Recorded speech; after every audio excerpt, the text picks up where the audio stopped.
ঝিনাইদহে নিষিদ্ধ ঘোষিত সংগঠন ছাত্রলীগের এক নেতার অনার্স চতুর্থ বর্ষের ভাইবা পরীক্ষা অবৈধভাবে নেয়ার অভিযোগে মানববন্ধন অনুষ্ঠিত হয়েছে। বৃহস্পতিবার 13 নভেম্বর সরকারি কেসি কলেজ চত্বরে ফেসিবাদ বিরোধী ছাত্র ঐক্য ব্যানারে এ মানববন্ধন অনুষ্ঠিত হয়। এতে বৈষম্য বিরোধী ছাত্র আন্দোলন, ছাত্রদল, ছাত্র শিবির সহ বিভিন্ন সংগঠনের নেতাকর্মী ও সাধারণ শিক্ষার্থীরা অংশ নেন। কর্মসূচিতে বক্তারা অভিযোগ করেন, নিষিদ্ধ ঘোষিত সংগঠন ছাত্রলীগের ঝিনাইদহ কেসি কলেজ শাখার সাধারণ সম্পাদক জিসমুল হক জিসান অনার্স চতুর্থ বর্ষের ভাইবা পরীক্ষা অনৈতিকভাবে কলেজের বাইরে অজ্ঞাত স্থানে নেওয়া হয়েছে।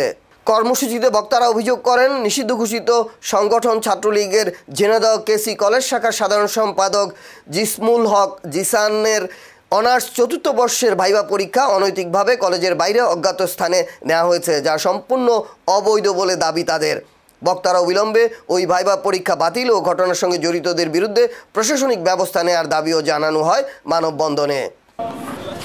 সাধারণ সম্পাদক জিসমুল রহমান, তাদের প্রতি আমরা আন্তরিক, কিন্তু 24 ঘন্টার বার্তা স্পষ্ট।